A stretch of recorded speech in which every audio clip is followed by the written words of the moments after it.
नमस्कार साथियों, आप सभी का आपके अपने YouTube चैनल में बहुत बहुत स्वागत है। जैसा कि आप सभी को पता है कि केवीएस एग्जाम में बहुत कम टाइम है। अब इस टाइम में आपको क्या करना है, वही सारी चीजें पढ़नी जो एग्जाम ओरिएंटेड हो। तो आज के इस क्लास में जो आपका 5th यूनिट है लीडरशिप के बारे में, उससे जुड़े कुछ इंपॉर्टेंट यूनिट है जिनसे क्वेश्चन पूछे जाने की संभावना है, उसको डिस्कस करेंगे।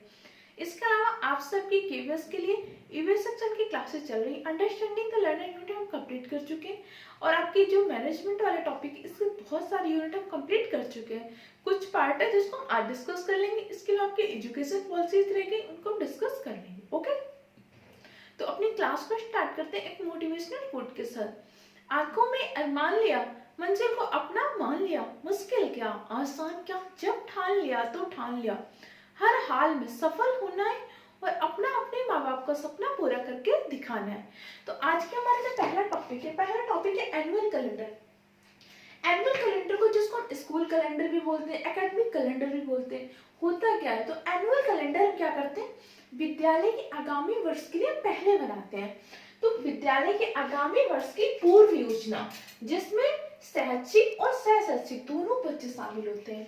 जैसे हमने एनुअल कैलेंडर बनाया तो उसमें पता होती है कि भाई हमारा एफए कब होगा, एसए कब होगा, हमारे यहाँ पे विभिन्न प्रकार के समारोह आयोजन कराने हैं, हमारा स्कूल का एनुअल फंक्शन होना है कब होना है, रिपब्लिक डे का फंक्शन कब होना है, किस समय हमारे यूनिट 1 होंगे, यूनिट 2 होंगे, कब होंगे, मतलब सारी चीजें वेल प्लान्ड होती हैं। वही आपका स्कूल का एनुअल कैलेंडर होता है। जैसे आप सबकी डायरी होती है, डायरी में पहले लिखा होता था ना, इस दिन ये दिन डे सेलिब्रेट किया जाएगा, इस दिन इस हाउस का कंपटीशन होगा, इस दिन ये होगा, अब आपकी पीटीएम होगी। ये सारी चीजें जब वेल डिजाइन होती हैं, स्किल के सारे काम सुचारू रूप से हो पाते हैं। इससे क्या होता है, एक निर्देशित योजना होती है, आपको एक गाइडलाइन होती है। अब आपको जैसे पता है कि आपका फरवरी में केवीएस का एग्जाम है, और ये बात अगर आपको तभी पता होती कि जब आपका फॉर्म निकला था। अब मतलब जैसे आपका फॉर्म निकले, आपको पता हो कि इस तारीख से लेकर आपके क्या किए जाएंगे, फॉर्म भरे जाएंगे। इसके बाद इस दिन को आपकी करेक्शन डेट आएगी। इसके बाद से आपके इस डेट पे एडमिट कार्ड आ जाएगा, इस डेट पे आपका एग्जाम है, इसके बाद इस डेट को रिजल्ट आ जाएगा, इसके बाद आपका इंटरव्यू स्टेट को, फिर डॉक्यूमेंट वेरिफिकेशन स्टेट को, ज्वाइनिंग स्टेट की, मतलब पूरी प्रोसेस की क्या हो, एक डिजाइन हो, तो सारे काम सुचारू रूप से हो पाएंगे। जैसे अभी अब आपको बहुत सारी चीजें कंप्लीट नहीं ना, बहुत हड़बड़ी मच रही। अगर आपको पता होता कि आप सारी चीजें कंप्लीट होती, जैसे बोर्ड वगैरह के एग्जाम होते, तो आपको पता होता है ना कि भाई मार्च में होने हैं, तब उसी अकॉर्डिंग अपने सिलेबस को डिजाइन करते हैं। तो एक निर्देशित योजना होती है, हमें गाइड मिलता है कि कैसे अपनी चीजों को करना है। टीचर लर्निंग मजबूत होती है, इससे टीचर को पता होता है तो भाई काम में अपना यूनिट फर्स्ट खत्म करना है, क्योंकि एग्जाम होने के कम से कम एक सप्ताह पहले तो अपना यूनिट कंप्लीट करके बच्चों को देना है ना, ताकि बच्चे रिवाइज कर पाए, तभी तो बच्चे यूटी दे पाएंगे ना। तो टीचिंग लर्निंग प्रोसेस मजबूत होती है। इससे टीचर को क्या होता है, आकलन में मदद मिलती है। बच्चे को ऐसा लगा कि बच्चे ये पॉइंट नहीं समझ पाया, तो उसको हम दोबारा पढ़ा सकते हैं, रेमेडियल टीचिंग की व्यवस्था कर सकते हैं, उसके लिए माइक्रो टीचिंग की व्यवस्था कर सकते हैं। इसके अलावा क्या होता है, आपका व्यवस्थित और समयबद्ध, सारी चीजें क्या होती है, समयबद्ध होती है, सुचारू रूप से हो पाती है, हमें पता होता है। अब मान लीजिए एज अ टीचर, अब मुझे पता है कि मुझे क्या करना है, जनवरी माह में जाकर छुट्टी लेनी है। अगर मुझे पता है कि भाई हमें क्या करना है, जनवरी में हमारे यहाँ फैमिली में कुछ है फंक्शन और मुझे छुट्टी लेनी है। अब जब मुझे छुट्टी लेनी है तो मैं हर हाल में कोशिश करूंगी कि जनवरी से पहले मैं अपना सिलेबस कंप्लीट कर पाऊँ। तो टीचर भी व्यवस्थित रूप से काम कर पाता है। इसके अलावा सभी गतिविधियों का उचित संचालन हो पाता है। इसमें सिर्फ शैक्षिक पक्ष नहीं होते, शैक्षिक के साथ साथ सह शैक्षिक पक्ष, जैसे कौन कौन सी लैब है, तो कौन सा बच्चा कैसे लैब में जाना है, कब हमें बच्चों को पिकनिक पे ले जाना है, कब बच्चों को भ्रमण पर ले जाना है, कब कैसी एक्टिविटी करानी है, कब हमारे यहाँ के स्कूल के बच्चे गेम में पार्टिसिपेट करेंगे, कब हमारे यहाँ के बच्चे जिला स्तर में जाएंगे, कब हमारे यहाँ के बच्चे राज्य स्तर में जाएंगे। तो ये सारी चीजें वेल डिजाइन होती है, तो सारी चीजें आसानी से सुचारू रूप से हो पाती है। क्लियर हो क्या? अब इसके अलावा इससे जुड़े कोई भी डाउट है तो आप कमेंट सेक्शन द्वारा पूछ सकते हैं। बहुत छोटे छोटे टॉपिक है, लेकिन इनसे क्वेश्चन पूछे जा सकते हैं। वैसे आप ये सब चीजें अपने स्कूल में देखी है, लेकिन फिर भी हम डिस्कस कर लिया। नेक्स्ट क्या होता है आपका टाइम टेबल, समय सारणी। अब आप सब ने भी, बहुत सारे लोगों ने पहले टाइम टेबल बनाते थे ना हम लोग, पढ़ने में ऐसा टाइम टेबल बनाते थे कि ऐसा लगता था आज से सीधे 12 घंटा पढ़ेंगे। 7:07 तक ये, 7:45 से ये, 8 से 9 तक इतना, 9 से 9:15 में खाना। मतलब ऐसा टाइम टेबल कि टाइम टेबल खुद ही शर्मा जाता था। लेकिन टाइम टेबल बनाते तो क्यों बनाते थे, इसका उद्देश्य क्या होता था? ताकि हम अपने टाइम को मैनेज कर पाए, समय का प्रबंधन कर पाए। तो समय सारणी क्यों बनाते हैं? समय के प्रबंधन के लिए हम समय सारणी बनाते हैं। जैसे आपके विद्यालय की पूर्व नियोजित प्रक्रिया, उसमें क्या कर रहे थे? विद्यालय की आगामी वर्ष की, इसमें क्या हो रहा है? टाइम टेबल बना रहे हैं। टाइम टेबल अलग अलग प्रकार के बनते हैं। स्कूल का टाइम टेबल अलग बनता है, आपका फिर कुछ सब्जेक्ट के अकॉर्डिंग टाइम टेबल बनते हैं, अलग अलग टाइप के टाइम टेबल बनते हैं।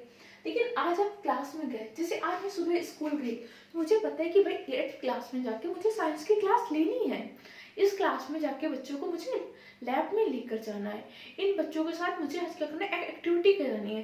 कल सैटरडे तो मुझे पता है मुझे बाल सभा का आयोजन करवाना है। तो कैसे पता है? मुझे मेरे पास टाइम टेबल है कि भाई कल हमें ये करना है, कल हमें इन बच्चों को जरा लैब में लेकर जाना है। इस लैब में लेकर हमें बच्चों को सिखाना क्या है, तो उसके लिए मैं कुछ टीएलएम बना सकती हूँ। तो सारी चीजें मुझे जब पता होगी तभी तो मैं सारी चीजें व्यवस्थित कर पाऊंगी। इसके अलावा क्या होता है? टाइम टेबल के प्रकार, ये सारी चीजों को ऐसे ना आप अंडरस्टैंडिंग बेस्ड होंगे, आप आसानी से कर सकते हैं। जैसे क्या होगा? एक टाइम टेबल तो पूरे स्कूल के लिए बनेगा। जैसे आपके स्कूल का टाइम की क्या है? 7:30 से, मान लीजिए 7:30 से स्कूल का टाइम है। ऐसा नहीं होगा कि भाई क्लास का 8th का टाइम टेबल अलग है।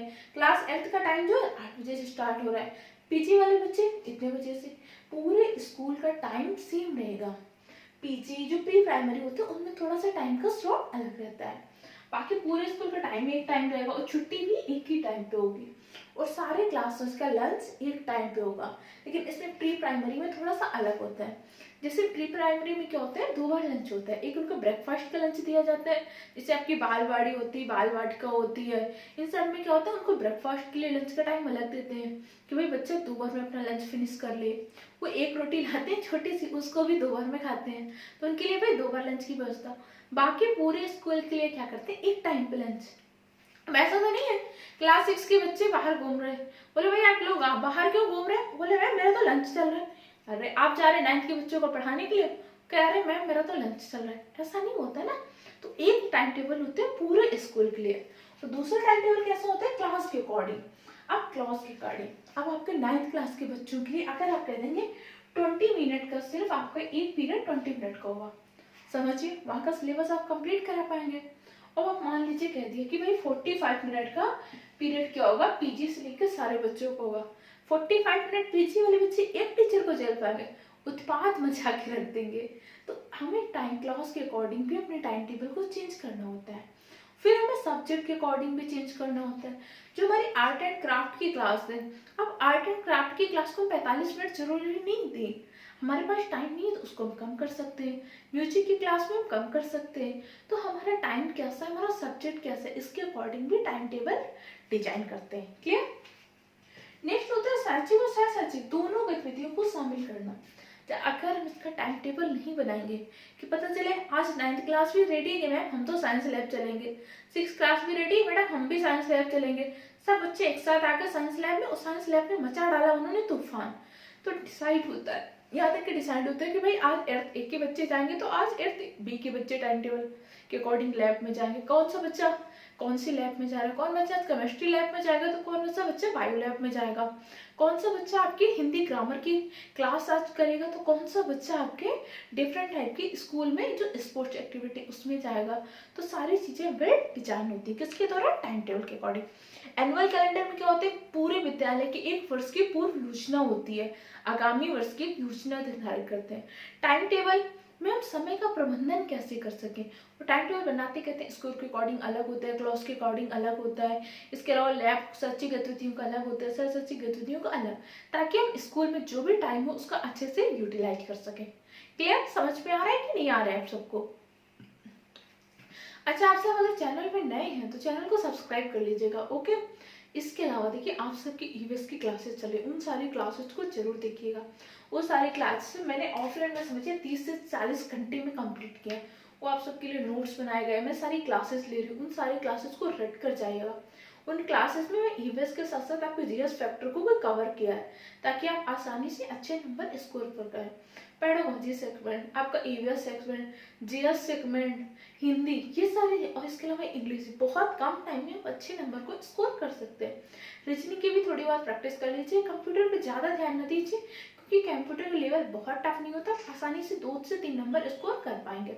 उसका भी मैं 1000 इंपॉर्टेंट वीडियो डाल दूंगी, या फिर ऐसा करेंगे प्रैक्टिस शीट मैं आपको टेलीग्राम पे प्रोवाइड कर दूंगी। देखते हैं क्या करते हैं। ओके, अगला हमारा पीटीएफ क्या होते हैं, पीटीएम क्या होता है, पीटीए क्या होता है, ये सब हम लोगों के साथ हुआ है। हम लोग के पेरेंट्स जाते थे ना पेरेंट्स टीचर मीटिंग में, जिस दिन हमें पता होता है रिपोर्ट कार्ड मिलना है, हम कितने संस्कारी बन जाते थे कि भाई कल तो पीटीएम है। पेरेंट्स टीचर फोरम, अभिभावक शिक्षक संघ, इसको कई जगह क्या होता है पीडीएफ को पीटीए भी लिख देते हैं। पेरेंट्स टीचर एसोसिएशन, दो भी हो आप देख लीजिएगा। पेरेंट टीचर एसोसिएशन क्या होता है, इसका मुख्य उद्देश्य क्या होता है कि भाई जो बच्चा है घर और स्कूल की संयुक्त जिम्मेदारी है। बच्चा अगर 12 घंटे इस घर में रह रहा है तो 8 से 9 घंटे आपके स्कूल में भी रह रहा है, तो इसलिए हमें दोनों मिलकर बच्चे का सर्वांगीण विकास करना है। पीटीएम क्या होता है, पेरेंट टीचर मीटिंग, इसमें पेरेंट्स चाहते हैं टीचर बच्चे का आकलन करके बताते हैं कि भाई आपका बच्चा कैसा प्रोग्रेस करे, किस सब्जेक्ट में वीक है, कैसा है, उसका रिपोर्ट क्या है, शैक्षिक गतिविधियों में कैसे पार्टिसिपेट कर रहा है, शैक्षिक गतिविधियों में कैसे। अगर एक बच्चा भाई कम पार्टिसिपेट कर रहा है तो आप उसे बताओ कि भाई बच्चे स्कूल में थोड़ा सा गुमसुम रहता है, हो सकता है उसका कोई घर का कारण हो, समझ सके, कि हो सकता है कोई बच्चा हेल्थ इशू, उसको कोई प्रॉब्लम हो इसलिए बहुत थक जाता हो, बहुत दिक्कत हो रही हो, तो दोनों मिलके क्या करेंगे बच्चे को उचित सर्वांगीण विकास पर फोकस करेंगे। इसके अलावा यहाँ पे आपको ध्यान रखना है पीटीए और पीटीएफ में अंतर क्या होता है। देखिए जो पीटीए या फिर इसे पीटीएफ भी बोलते हैं, और जो आपका पीटीएम होता है इसमें अंतर क्या है। जो पेरेंट टीचर मीटिंग होगी इसमें ऑल पेरेंट्स, आपके स्कूल के जितने भी पेरेंट्स होंगे सब शामिल होंगे। देखिए पेरेंट्स टीचर एसोसिएशन या पेरेंट टीचर फोरम में क्या होगा, आप कुछ पेरेंट्स को शामिल करेंगे, उन सारे पेरेंट्स होंगे, टीचर होंगे, उनके रूप से आप डिस्कस करेंगे, मीटिंग करेंगे कि भाई बताइए स्कूल के और अच्छा क्या कर सकते हैं, और क्या नीड्स हैं, क्या चीजें बेहतर कर सकते हैं। कई बार समुदाय क्या करेगा, आपकी हेल्प करेगा। आपका एक टॉपिक है अधिगम योग्य समुदाय बनाना, तो ऐसा भी समुदाय बनाना जो आपके अधिगम में हेल्प कर पाए। तो पीटीएफ और पीटीएफ के जो भी सदस्य होंगे उनको प्रत्येक वर्ष बदला जाएगा, प्रत्येक वर्ष नए पीटीएफ का गठन किया जाएगा। जैसे आपकी एसएमसी का गठन होता है, एसएमसी की मीटिंग होती है, पेरेंट्स मीटिंग होती है। इस टाइम पे तो बोला गया कि जो पीटीएम हम गठन करेंगे ना पीटीएफ में, उसमें मुख्य रूप से महिलाओं को जरूर शामिल करना है, उसकी जो एक नेता होगी अध्यक्ष जो कि महिला को बनाना है, ऐसे बहुत सारी चीजें हैं। क्लियर हो क्या, आप इतना वर्ड समझ में आया। आगे हम देख लेते हैं स्कूल असेंबली। हम सब 100% स्कूल असेंबली में शामिल हुए। स्कूल असेंबली में होता क्या था, अभी क्या हुआ कि विंटर वैकेशन हुई। अब विंटर वैकेशन के बाद 15 दिन बाद क्या हुआ, अब जब बच्चे आए वो बच्चे एकदम घर के माहौल में ढल गए, एकदम उनका जोश गायब हो गया, 15 दिन में एकदम मस्ती। तो सबसे पहले उनको क्या किया कि भाई स्कूल असेंबली में आते ही भाई परेड करो, प्रेयर करो, वहाँ पे थॉट्स बोल रहे हैं, स्कूल में थॉट्स बोल रहे हैं, कोई बच्चा सिंग कर रहा है, कोई आके गाना गा रहा है, कुछ अलग अलग एक्टिविटी कराते हैं। तो एक क्या हो रहा है, एक तो बच्चे वहाँ पे थोड़ा सा एक्टिव हुए। 15 दिन में उनका जो माहौल खराब हुआ था ना कि एकदम बहुत मस्ती की, घूमे फिरे, खाया पिया 15 दिन, अब उनको एकदम माहौल बना रहे हैं आप 15 दिन के बाद। वैसे भी बच्चा घर से आया तुरंत पढ़ने ना भेज के एक माहौल बना रहा है, एक एनवायरनमेंट बना रहे हैं। इससे क्या हो रहा है, बच्चे एक तो एकत्रित होते हैं, आपको कोई भी सूचना देनी है, आप क्या करते हैं, कई बार होता है ना हमारे यहाँ पे मॉर्निंग असेंबली में या इवनिंग में जो होता है उसमें सूचना दे देते हैं ना कि भाई कल ऐसा है, कल आपके विद्यालय में अवकाश रहेगा, ऐसा है भाई कल का आपके विद्यालय का टाइम क्या हो रहा है, चेंज हो रहा है, कल आपके स्कूल में इस तरह की गतिविधियां होंगी। इसके अलावा क्या होता है, जो भी हम सूचना दे सकते हैं। इसके अलावा विभिन्न प्रकार के, जैसे क्या होता है कई बार छोटे छोटे क्या करते थे, कोई इसी बच्चे से बोला कि भाई आज आपको जाके इसमें बोलना है, एक आपको थॉट बच्चा बोलता है, एक न्यूज बोलता है, परेड करते हैं, पीटी करते हैं, ये सारी चीजें बच्चे को क्या कर देती, एक्टिव कर देती है, सक्रिय कर देती है।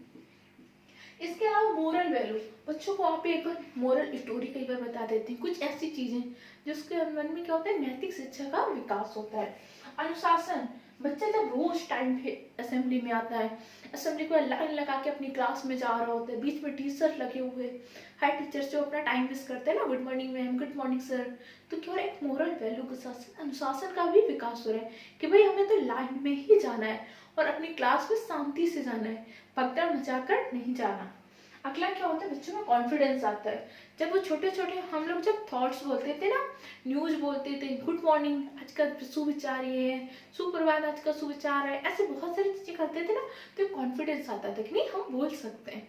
तो आज की क्लास में हमें इंपॉर्टेंट टॉपिक डिस्कस किए। छोटे छोटे टॉपिक थे लेकिन आपके एग्जाम के लिए इंपॉर्टेंट थे। ओके, इसके बाद हम आपकी जो शिक्षा नीतियाँ उस पर डिस्कस कर लेंगे। इसके अलावा कुछ एक दो यूनिट और है, बाकी आपकी ये यूनिट भी कंप्लीट हो जाएगी। इसके अलावा पाठ्यक्रम क्या होता है, पाठचर्या क्या होता है, इससे जुड़ी क्लासेस चल रही है। उन सारी क्लासेस को देखिए, नोट्स बनाइए, चैनल को सब्सक्राइब करिए, दूसरे फ्रेंड के साथ शेयर कीजिए और अपना फीडबैक जरूर दीजिए। देखिए इस टाइम पे थोड़ा सा टाइम कम मिल पा रहा है क्योंकि ऑफलाइन भी क्लासेस चल रही है। इसके अलावा मैं आपको बहुत सारे ईवीएस की वीडियो रिकॉर्ड करके दे रही हूँ, इसीलिए क्योंकि कई बार दिन में टाइम नहीं मिल पाता, तो मैं रात को या जब टाइम मिल पाता है तो वीडियो रिकॉर्ड कर लेती हूँ। लेकिन वो आप सबके लिए बहुत इंपॉर्टेंट, उन्हें जरूर देखिएगा और अपना फीडबैक जरूर दीजिएगा। ओके, मिलते हैं नेक्स्ट क्लास में। Okay, thank you.